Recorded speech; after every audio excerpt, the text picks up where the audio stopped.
Welcome to Start Before You're Ready, the podcast that proves that you don't need to wait for the perfect moment to begin your journey towards better health and happiness. I'm your host, Kelly Young. Remember, the first step is often the hardest, but it's always worth taking. Hey guys, it's Kelly, and I am back with an episode of Start Before You're Ready that I am so excited to share with you. I am interviewing my best friend from childhood, and she has been mentioned several times in this podcast, and her name is Beth Turner. She's also mentioned several times in my book, so I was like, you know what? We need to get her on this podcast. I really want to share some of the history that we have, some of the chapters that we've gone through together, some of the harder times, some of the better times, how we met, her journey with exercise. One of the things that I shared actually on my interview with Kathy was Beth was a home exerciser back in the day. So she was super motivated and would do all these videos. And I'd never seen anybody have that kind of discipline. So that was one thing that struck me about her. She is an amazing human being. I'm going to let her tell you about what she does and just introduce herself a little bit. She is really just a dear friend and someone that I wanted to share with this podcast community. So Beth, go ahead and just give us a general introduction of who you are. Okay, thank you so much. Hello, everybody. I'm so excited to be on this. I've been listening to some of your episodes, and everybody that's been on it so far is an inspiration. So I hope I can live up to them. So I am Beth, like Kelly said. I currently live in upstate New York in the Albany area where Kelly grew up.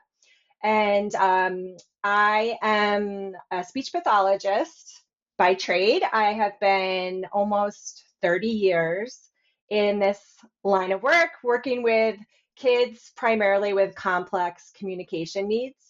And more recently, over the last few years, I transitioned to a new position. I do assistive technology in a pretty large district that's in our area, and still a little bit of speech, but primarily the assistive tech. And then I also have a little bit of a side hustle, kind of a hobby or more of creative outlet, which is a little beauty business that I do, a direct sales business. Let me just say a little bit about a few of the things that Beth has mentioned. She did not mention that she's also a mom of 3 boys. Our boys are very similar in age. Owen is her youngest, also graduating from high school this year. So we're both becoming empty nesters the same year, which is kind of, I guess, fun. I don't know what it is. But yeah, she has 3 boys very close in age. And well, the first 2 in particular are very close in age. I remember when we were both young moms, we had a weekly talk date, and I would clean the house while I talked to Beth. And I guess she would clean too. And she would say, she'd find something on the floor and she'd be like, I don't know what this is. I'm just chucking this. I'm like, oh my God, is it like one of your kids' toys, like a piece to a toy? But honestly, it's so funny how things stick with you. I'm not a hoarder, but I have a hard time letting go of things. And I always feel like, oh, this has a purpose for a future and all that. And she would just chuck. She's like, yeah, I just get rid of stuff. She's like, I just she's just really good like that. We're very, very different in a lot of ways, but we're very similar in a lot of ways. I would call us like the Felix and Oscar. Anyone who knows me knows that I'm the Oscar. I show up not always put together, and a little disorganized, often late. Beth is super punctual. She's always done up. She always looks amazing. She's very structured. She likes order. She likes routine. I'm a Virgo. That's definitely the Virgo. Yeah, she's such a Virgo. She wants to know all the details. I'm like, I don't know, Beth. We're just going here. You're fine. Just go. She's gotten so much better. I have. I'm a planner. But she's a planner. I actually just told the story of her wedding. She asked what time it was. I can't tell you how many times. I was like, oh my God. It was we had 4 hours to go. Meanwhile, I barely made it to my own wedding. I was like, oh, I'll drink it. Anyway, she's amazing. We're very different, but we've been best friends for decades. And I would love for you, Beth, to share how we originally met. I'm going to tell your version, and I'm going to tell mine. Okay. Well, I have a bad memory. I'll say that right there. I had been at a different elementary school than Kelly, and there was like something funny that happened so that they closed a middle school. So sixth grade for us was back at that elementary school, and then we all merged into one for seventh and eighth. And I would say like a lot of women out there or kids in general, middle school was not my favorite years, a little rocky socially. And, I had plenty of good friends, but there's just definitely some things that come up in middle school. And in eighth grade, there was a big eighth grade dance called the final. And everybody would get a date, and some people got limo, some people, not everybody. That was like a typical thing to do. Basically, Kelly waited for me outside of my English class because her brother Mark, with her blended family, needed a date to final. And I didn't have a date. And they basically kind of like were like, hey, she looks good. Okay, I'll interject Yeah. here. Mark, Jay, and I. So we have Mark. So in my family, we have a neighbor. It was like he lived kitty corner from us. The Marshalls, Michelle and Jay. And Jay was in our grade. Mark and I were in the same grade. He's my stepbrother. We were in the same grade. And Jay was like kind of like he was like always around, like just blended with whoever was there. And it was Jay, Mark, and I. We were on the bunk beds up in Mark's room, and I like to take care of everyone. I wanted everyone to go to the dance. I wanted to go, so everyone had to go. Probably would make my dad pay less attention to the fact that I was going to a dance. Maybe if Mark was going and the whole crew was going, I'm sure I had some kind of motive. But I remember lying on Mark's bunk bed with Jay and both of them trying like, okay, guys, like we need to find you guys a date. So I'm going through the yearbook. I'm going through everyone's picture in the yearbook, and we get to Beth, and Mark's like, that one. I'm like, okay. So the next day, I don't waste any time. I walked over to I thought it was science. I feel like it was Mr. Frederick. I remember like the hall. I remember like specifically. I'm like, what's your homeroom? No, maybe it was homeroom. So I was like, what's your homeroom? And I didn't know. I don't think we really. So we weren't on the same team, so like we didn't really know each other. Teams. And we had gone to different. We had come. I was new to the school in sixth grade. I was new to the middle school in sixth grade, so I wasn't as connected as maybe some of the other kids were. But anyway, so I was like, "Hi, you don't know me, but will you go to the dance with my brother?" And she was like, "Sure." And I was like, "Sure." Sure. Sight unseen. Yeah, sounds good. That works for me. Oh my gosh! So that's how. That is how we originally met. And we have been friends ever since. So We've been through a lot together, Beth and I. We'll share a little bit about that today. But Beth, what like when we were young, what stands out to you? What do you remember the most? I think it's just like what you described, like the Felix and Oscar. It's like our personalities are so different, but I feel like there was just a connection there. Mm-hmm. And I think you mentioned it already. Actually, I was going to say this about you: is you have kind of like a protective quality to you. You want to see people protected. You want to see people happy. And I think that carries over into your life now and your business. You want to see people be successful and happy. And I wasn't someone that had like a big ego as far as like how my high school path was going to look, or, I don't need to be like the leader in a group of friends or whatever. And so being part of like, we just meshed, we just had a connection. And like, you would be taking the lead, and like, I was more of an introvert, and it just really worked. Like I would just go along with whatever was happening and had a blast doing it. I like to protect my friends. And I think you're right that you were both kind of in stages of life where it was important, and it definitely carried on to different chapters. And then I think there's been some times in our relationship where it's kind of flipped. So I think another thing about a big part of you is your family. And if anybody knows you, like they know that you're very magnetic, that your family is magnetic and has a lot of energy. And I feel like I just kind of like integrated into a lot of that. Like I was always at your house, or, like if you were going to get in trouble with your dad, I was like, I'm scared too. Like we were, you know what I mean?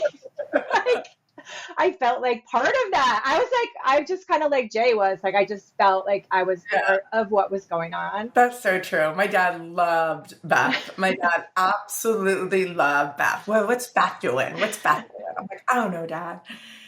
Um, so we went to Niskayuna High School, and it's kind of, I guess I consider it, especially now at some of the schools, it's kind of a small school. We obviously stayed friends through high school, did different sports, did different things. So one of the chapters in my book is about Mr. I don't say his name in the book. We call him Coach Banana in the book. He was our math teacher. And this was it must have been ninth grade. Yeah, it was. Yeah.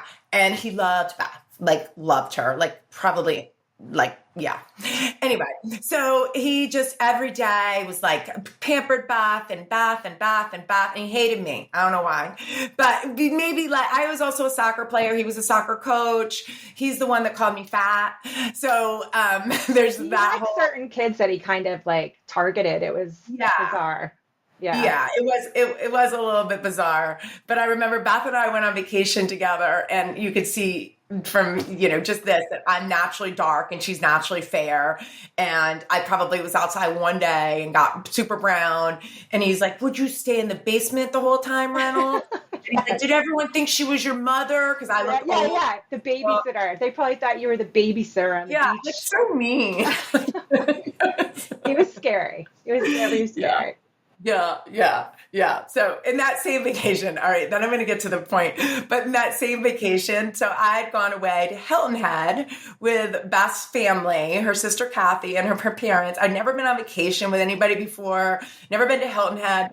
The way my family does vacation is probably not normal. The way Beth's family does is probably more normal.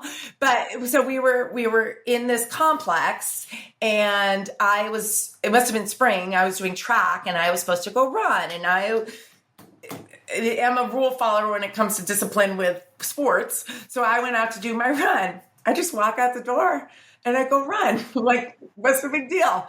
Well, I had no idea the house. I had no idea. I didn't know street, address, nothing. So when I'm done with my run, I'm like, I don't know how to get back. I was gone for 5 hours. The police were involved. No cell phones back then.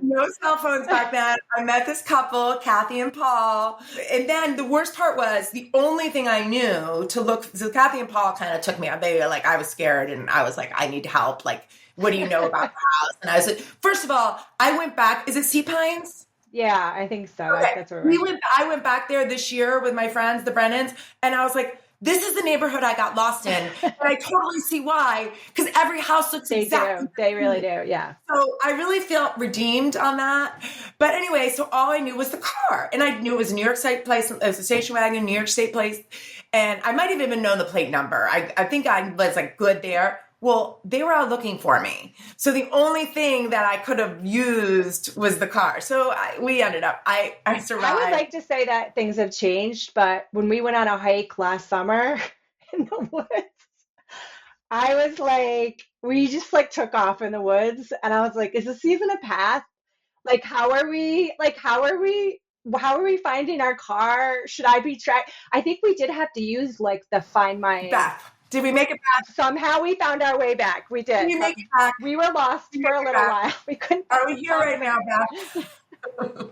We made it back. We're fine. She gets nervous. I let it flow. Well, so one of the things about Beth, I remember really distinctly, I think I have the better memory of all my friends, is she hated calling anybody. So like she would not order a pizza. She's like, you do it. I'm not like, I don't like doing that. She's just saying like, and that's one thing I love about that. She'd be like, no, I don't like doing that. I don't do that. I'm like, all right. So she would never, ever put like herself out there in like a public way or anything, very, very averse to that. And now, well, first of all, she's on my podcast right now, so that tells you one thing. Now, didn't hesitate. I was like, Beth, you're coming on. I still tell her what to do. She's like, okay. So now she has this, she calls it her side hustle or whatever, her creative. She's always, I remember this from when we were little, so never forget your dreams. I remember we went to this facial place. It was called Beau Visage. Remember? Oh, yeah. And it was like, you bought like, they wrapped you into this sales thing. I don't know how we have money, but it was like 5 facials. So we went, and she talked about, she's like, this is what I'd really like to do. She's like, I'd really like to be an esthetician. She said this back when we were kids, and she loved skin, and she always had all the stuff. And back when it was even less popular to have all this stuff. So in addition to her really, really outstanding career as a speech pathologist, helping some really challenged kids. I mean, she's got some stories of, having to be physically able to do her job. And, she's started this side hustle. When did you start the business? About, I think it was 7 years ago. Incredible. And she crushes it. Like, I'm not a makeup person. I'm not like a beauty person at all, but like, I'll start scrolling and I'll see something that I'm like, wait, I gotta watch this. And she's so good at it. And she talks and she does her makeup, and everyone watches, and all my friends and family, and everyone's like, oh my God, Beth's amazing. And uses all the products for skincare, and she looks amazing. So I always say, I'm like, when we're together, I'm like, make me look good. Do some of your stuff to me. It's like this whole process. I'm like, all right, that's not going to happen. Talk a little bit about that, Beth. How'd you go from like that being the total opposite of your personality to now that being a big part of who you are? I think that was definitely like the catalyst for me being more comfortable with putting myself out there. Cause, I still have like, I used to call it phone phobia. I still do have it a little bit in certain situations. I make my husband call. I'm like, you're meaner than me. You got to take care of this. When I started the business, and I think you can probably relate to this with yours, I kept hearing the message of, you're not just selling a product. Like, random generic product posts are not engaging. They're not interesting. People really want to make a connection with you. Mm-hmm. So like with your business, people aren't just there necessarily. They can bang out workouts, but they're there for the connection with you, for the connection with people. Yeah. So really it was like, you kind of have to put yourself out there and show like yourself using the products. And I will say still, like, I kind of feel like a little vain putting pictures of myself on the feed, but I'm like, that gets so much more engagement. Like, people don't want to just see like a picture of a lipstick tube or eyeshadow. They want to see you. That's why they're there. Started as just pictures, and then I know live videos. If you know anything about social media, there's a whole thing with the algorithm and increasing engagement by going live or now it's reels. I haven't really gotten great about reels yet, but I started with just recording myself because I was like, I cannot go live. Like, there's no way. And I got really frustrated with that because then I got caught up with it being perfect, right? So like, you'd start a video and then you're like, no, I don't like that. I screwed that up. Let me start again. And then I just found like, it was like, you know what, if I just go live, then I don't have to get in this cycle of redoing. I think the first time I went live, I literally, my finger was shaking when I was like pressing the button to go live. But as I started to do it more and more, it became like just having a conversation about something that I love. And it just kind of became really easy. And then it was almost like, oh, what am I going to talk about today? Like, I need more stuff to talk about. I can't keep talking about the same things. And I will say that in my current position, I went from a pretty small bubble of what I was doing with having to deal with people in the district to now I'm like everybody across the whole district. I know I'm creating professional development, volunteering for these things. We were up in front of like, I think over the course of the day, we presented to like 100+ people. And the fact that I could do that without being nervous, I owe like 100% to just starting by going live in a small little social media group. Really, that's kind of news. I mean, I love that you just shared that. That's so important. That's so important. So you started this business just because you loved it, and it was easy to talk about something that you love and that you're passionate about. And people want to see it, by the way. It's actually like very educational and it's fun to watch. It's not people want, you don't do something you could do something for a little bit, but you don't do something for 7 years that doesn't have an audience. She obviously has an audience. So now in her full-time job, as she's leveled up in her full-time job, the skills that she got from her passion are helping her. I think that's really cool. I love that you shared that. Thank you, Beth. So another connection that Beth and I have is my cousin Brett. And I talked about that a little bit in the book. But so I had a cousin that was battling leukemia. And this was when Beth and I were in college. And I don't know, Beth, how much you want to share. Do you want to share like kind of how you met or how that all happened? It was the summer of between junior and senior year of college, and Brett had come back. He had been in California originally, I believe, and so he had come back home to receive treatment. And unlike someone that you would expect with who was sick with such a horrible, horrible disease, we were like going out partying. like and we had him and his best friend and Kelly, we were going out to bars and parties, and that's how we made the connection. And I remember Brett and I connecting, and if anybody that knew him, he had a pretty magnetic, similar with your very magnetic personality. Everybody was drawn to him.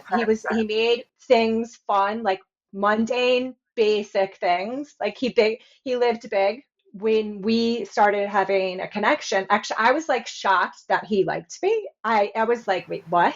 He was very cool. He was very good looking. He was very suave. He was very, very cool. Like, just saying. I mean, he was, I worshipped him. Brett would tell me to sing. I'd be like, I'll do whatever, Brett. Yeah. He had a way of making me, at least, and other people, I'm sure, feel very important, like in that moment, especially, and like you just got wrapped into what he was doing. Like it was just fun. He was fun to be around.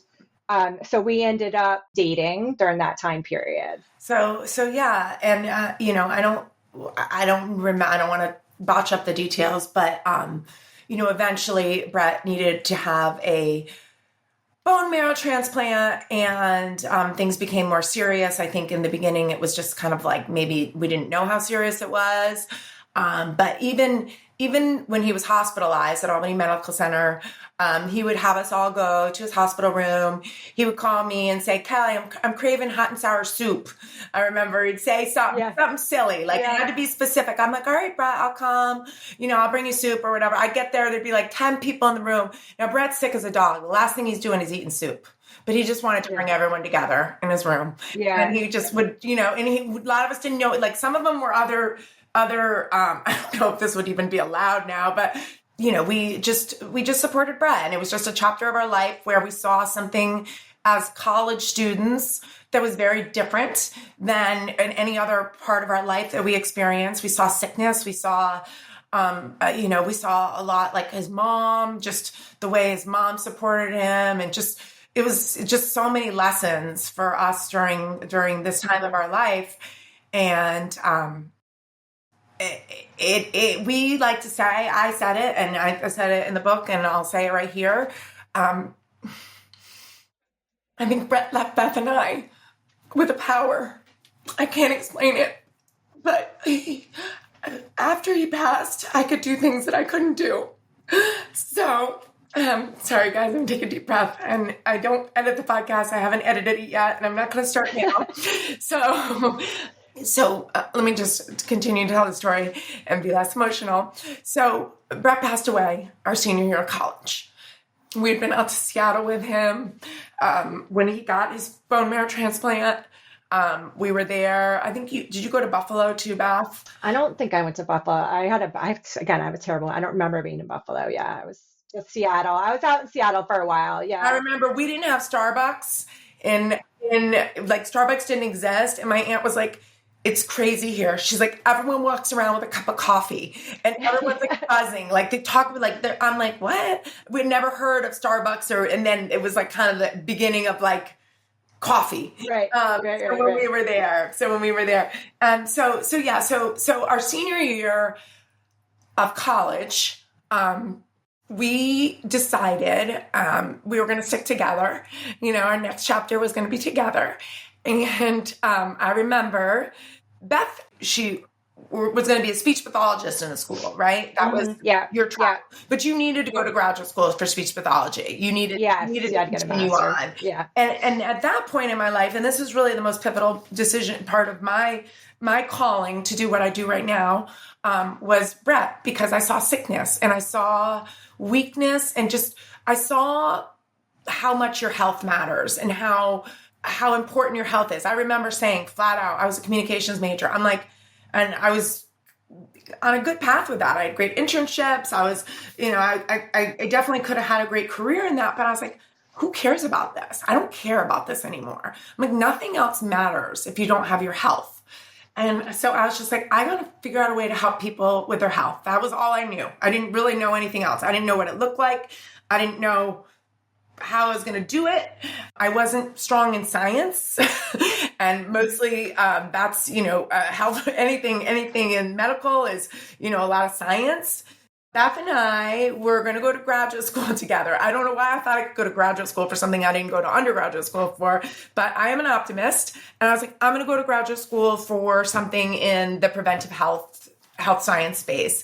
And that was going to go for speech pathology. So we needed a school that had both. I remember we had the big books, the big Barron's books, and we were like, no internet. Columbia was on our list. Columbia, New York City. We're like, what has both? That's all we were looking at. What has both? What has both programs? And Beth wanted, she's like, well, I've always remember I've always wanted to go south. I was like, all right, well, North Carolina has something for both of us. And that's when we moved. We just moved to North Carolina. She did get a teaching job there in Tobaccoville. Yeah. I thought they were joking. Tobaccoville. Yeah. I was like, what? Yeah. I can't believe. I flew down there by myself, which is crazy. Walked around the school with the principal and was like, she's like, all right, if you want the job, it's yours. I'm just like, and I think that was one of the things that came out of everything that we went through was to respect that life is too short. And that sounds like a cliche, but it's too short to not take chances and do things that take a leap of faith, put yourself out there, because if you stay in your little secure world, then big things won't happen necessarily. So I think that was one of the big things that pushed us to make a big change for ourselves. Well, and I am grateful for Beth for choosing North Carolina, because so I had to work and I had two things. I had to get residencies so I could start taking classes. I was taking classes at a community college because there was a lot of prerequisites that I needed to get into the graduate program that I didn't yet have. So I ended up getting a couple of jobs, and one of them was at this restaurant called Daryl's, 1913. And I went to work. I think I had the job before I came down over the summer, like Beth, before our lease started, and I already had the job. So probably the day we moved in, knowing me, I started work, and I came home from my shift, Beth. And what did I say to you? I think you said you met your future husband. Is that right? Yeah. She goes, how was work? And I'm like, oh, it was good. I'm like, the guy that trained me was so nervous. He definitely liked me. I'm probably going to marry him. Yeah. And that was Andrew Young. And so we were like Three's Company after that. We were. He called her. He did know her name, but I won't say. She used to say something not nice to herself regarding a body part. She used to call herself FA. And then Andrew called her FA all the time. He's like, well, what's FA doing? I'm like, meh. Anyway, he loved it. So we could go down a whole rabbit hole with that. I know, right? I'd actually love to. We told this story a lot of times. We both graduated. We did exactly what we said we were going to do, Beth. Yeah. I mean, you were on a much clearer path. Well, and I think both of us were the kind of students that have to work hard to get our grades. So getting through graduate school, we took statistics together because that was going to be probably our toughest class. Yeah. And plus that was the only one that really overlapped. Yeah. So we made it. And we had a great 4 years while I was still down there. And I came back, and I'm not sure exactly. I hate the cold, so I'm questioning that regularly. But she brought me south, left me here. Well, now I'm in Virginia, and she came back up north. I'm going to tell one more North Carolina story because I think people like this. So when we moved to North Carolina, we lived in a brand new, really nice apartment complex. Our apartment was like very cookie cutter, white walls, overlooking the pool and the tennis courts. If you're from upstate New York and you're moving to North Carolina and you overlook tennis courts and a pool and it's sunny all the time, you pretty much think you've made it in life. Like we were like the coolest people ever. Like we had the pool, we had the whole 9 yards. And I think our first 2 years before we moved to so we were in Winston-Salem. Before we moved to Greensboro, we stayed in that apartment. And then Beth was like, I want something with more character. I want something like charming and cute. And I was like, all right, well, you find it. This place is awesome. I don't know why we would ever leave here. So we lived in this house in Greensboro that was like, character is one way to describe it, but it was pretty run. I still do love character. I love older homes with the glass molding and hardwood floors and all the it had character. It had characters around it too. Characters around it.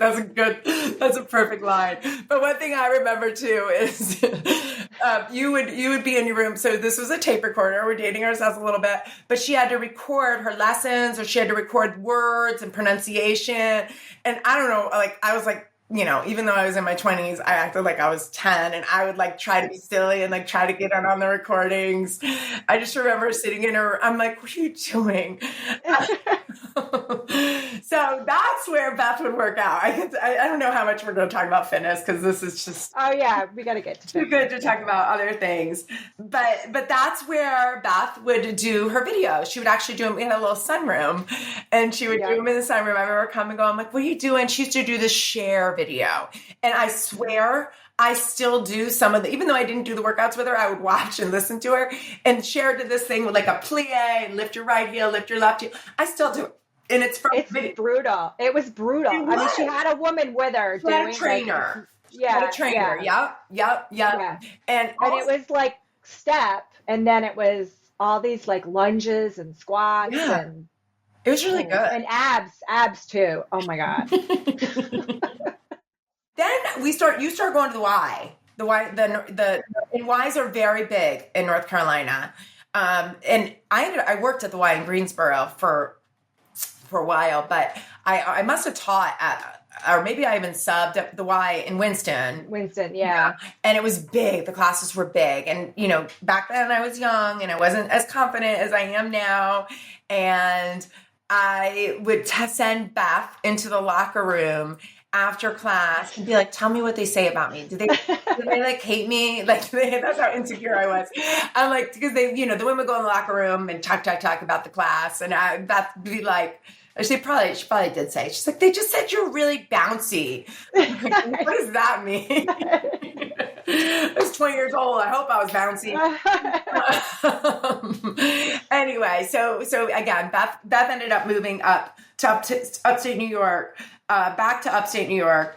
And Beth, why don't you talk about that now? Talk about your journey with exercise now, because you've got a very full life and you've got to figure out how to prioritize your own health. I know we've had a lot of conversations about this. Yeah. I'd love for you just to kind of share where you're at. Sure. So I'm just to back up a little bit. I think in my 20s, in undergraduate and graduate, the main focus was definitely burning off every calorie that I ate. It was such an unhealthy mentality. Yep. Really just focused that low fat was the big thing. And I just ate really, gross. It's cringy to think about now, but, that was the focus. And I did those at home videos, which I loved. I did really love the step aerobics, and I loved step aerobics at the Y. I would do, I think they had stair climbers back then, and, loved it. We loved it. Just almost over the top with it. You were a little neurotic. Kind of an unhealthy approach to it.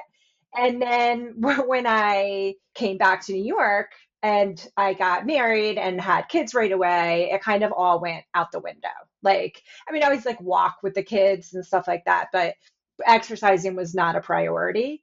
And then a while back at this point now, I guess I'm going back like 10 years. I would try to do things at home, little videos, but it just never stuck for me. Ironically, I started running, which is funny because I did spring track with you guys for like a week in high school and I quit. I was like, I hate this. And you guys all stayed. I was like, I cannot, this is not for me. And people, so that's what I always say. If people are like, oh, I'm not a runner, I'm like, listen, if I can run, like anybody can do it because, and it's gotten more about how it makes me feel, about being healthy, like that stress, how it reduces stress in my life. I'm very consistent at it now. And I think you've said this a lot, like do what works for you. Like don't be so critical of it has to be this way, it should look this way. I certainly have goals to do more, like I want to do yoga. And I want to also do some more strength training because especially with getting older, like how important that is. So that's something that I'm looking to incorporate more. But I think just doing what I can now, which is running and being consistent, like I love it. I look forward to it. And it's hard for me to miss it at this point. Mm-hmm. And of course, walking. I love walking. And I'll do small hikes and things like that. So, but just getting that, just making sure I'm moving and really more of how it makes me feel is where I'm at with it right now. So much healthier. Well, she did have a little stint with KBC. So this is a good story. It was maybe my 49th birthday. It was during COVID, maybe 2021. And I was having lunch with Lindsay, I think. I just made 2 salads and Lindsay and I were sitting on the back deck about to eat our salads. And I back walked Beth, and she was like, "Is this for me? Is one of these for me or something?" And she surprised me and come, which that's so uncharacteristic of you. Surprise somebody, like drove by herself from New York to Virginia. We had no plan. She's like, "Well, just do whatever you're going to do." I was like, "All right." So we did, and I think went to Restaurant Depot. Yeah, we went to Restaurant Depot for my colonoscopy. I think. I think I'd have a COVID test for my colonoscopy. Yeah. Who cares? But she got to meet some of the KBC community people, and everyone loved her. I took her to Dino. Dino loved her. Dino is who I go to for deep tissue massage, and he's very spiritual, and Beth is very spiritual. And they had this whole like woo-woo moment of like Beth saw the like a little Reiki stuff, little Reiki kind of thing. Yeah. And actually, my crystal, I moved that table, but I still have the crystal that you gave me on my desk. So yeah, she got to bond with Dino, who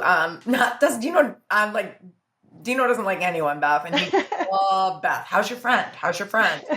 I'm like, she's good. She's in New York, So she came to some classes and she really liked it, right? Yeah, I love it. And I've been able to go back when we've done like our high school friend. I did your outdoor boot camp, a group of us did. Oh yeah. Yeah. And a couple, and virtually, I've joined virtually sometimes. She did some virtual during the pandemic. So I said, you're part of the community. She's on our community group. She'll make fun comments. It's funny how coming here for that one weekend, it felt like you were part of things. It was really nice. And Beth and I actually, we had so much time alone together. It was really good. We talked a lot about our businesses and, it was really, really, even though our businesses are different, they're very similar in that we're, trying to help people look and feel great. And we talked a lot about what we do and why we do it. And it was really I felt like fired up after you came. I was like, I felt like that was like kind of just what I needed. And I know I mentioned this earlier, but I do really think that every chapter of your life happens for a reason. And obviously that very, very hard chapter was awful and nothing that I ever want to happen again, but I do feel like I can't express it or articulate it without saying, maybe you can give it some more value, but I don't know. Like, I remember I would say it to, it wasn't even, this was before self-development. This was before like I'd ever read. Now I kind of, affirmations and all these things, and I understand them all. But this was 30 years ago. And I would say things, and I would channel Brett. I would say, I'd be like, all right, Brett, I'm like, I talk to him all the time. I'm like, I need to do this. And I'm like, all right, give me the power. I remember taking the GREs because I wasn't good at standardized tests. And I remember, and I crushed it. I crushed like the analytical. I'm like, all right, that was not me taking that test. That was somebody else, because it was crazy. It really was just this confidence. It was a confidence. It was an aura. It was a confidence.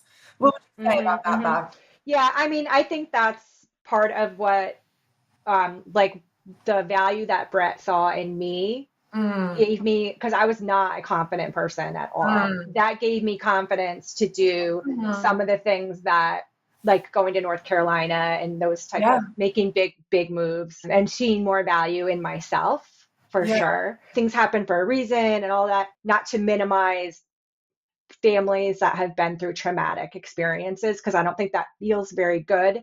So it felt like things happen for a reason, and life happens for you so that you learn certain things. But then you get bogged down in life and kids and the everyday grind, and you kind of you lose perspective a little bit of that. Like, and then as I've gotten older, I've kind of returned to some of that. And again, that woo woo, like, I've done a lot of investigating and research on like after death consciousness. And this is a whole rabbit hole we could go down, but exploring like near death experiences and things like that. And I really do feel like there's certain things that happen in your life that set you on different avenues that really are in some ways for your best interest and help you grow as a person and give you a totally different perspective than you would have normally had otherwise. And just your approach, like a lot of the messages that people are saying is that, you're still surrounded and everything has to do with love, and try to approach things in your life with more love. And so like when I'm getting angry in the traffic, or if someone's rude to me somewhere, I try to have more perspective of coming from a place of love. Like, they probably had a really horrible day before I walked in, and don't take it personally. It's not about me. It's about what they're going through. So I don't know if that's what you were thinking about, but that's kind of like, I guess things happen for a reason, and what happens in your life and how you're being guided. I feel like definitely there's a plan with different moving parts, but I feel like there's a plan for people. No, I think that is really powerful, and I couldn't agree more. And that's kind of, well, you actually just, that's one of the things that I wanted to talk about, is big transitions, and whether it's loss or career changes or kids leaving the house, about advice that you would give them. So that's absolutely perfect. The last question I wanted to ask you, Beth, is just looking back at all the stages of your life and friendship, motherhood, career, personal growth, what are you most proud of, and what are you looking forward to next?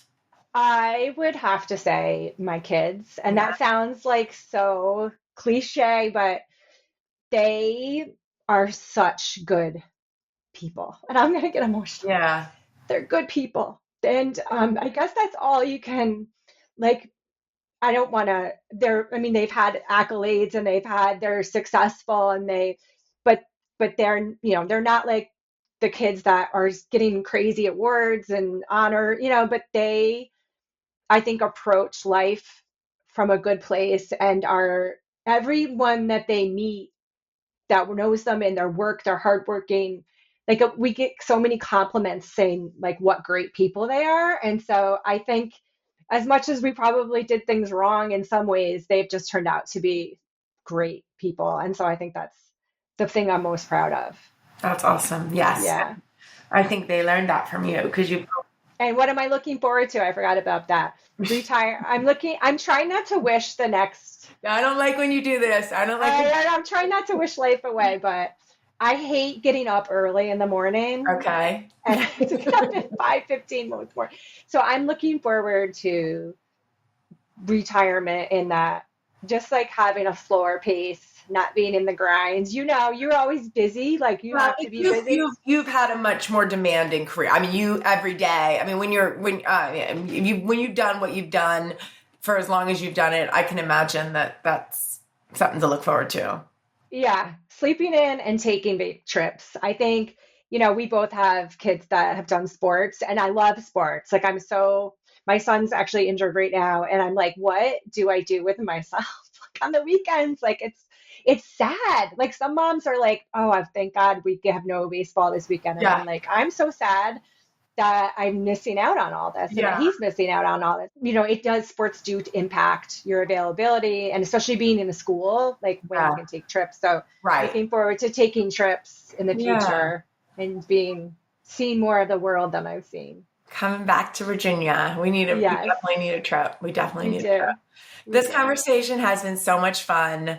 I hope it wasn't too self-indulgent sharing our history, but I really wanted to talk a little bit about some of our chapters that we've been through together, and just why our friendship has been so special.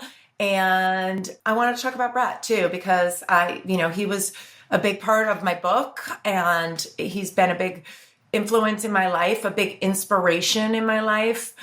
For whatever reason, chose to pass on some of his gifts. And, Beth and I both mentioned in the beginning that he had a strong influence.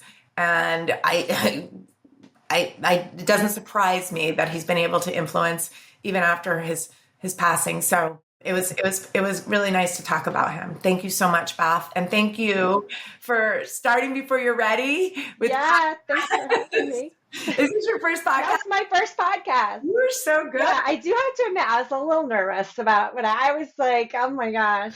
I'm so proud of you. Thank you. Thanks for having me. I love you. Thanks for being on, Beth. I love you too. Thank you for tuning in to another episode of Start Before You're Ready. If you enjoyed this episode, please subscribe, leave a review, and share with a friend who might need a little motivation. Ready to start your own journey? Check out our workouts and nutrition coaching programs at kellysbootcamp.net. You can choose from in-person sessions or virtual programs. Set up a complimentary coaching session to get started. Follow along with me and the show on social media at Kellys_bootcamp. Until next time, this is Kelly Young reminding you that the best time to start is always now.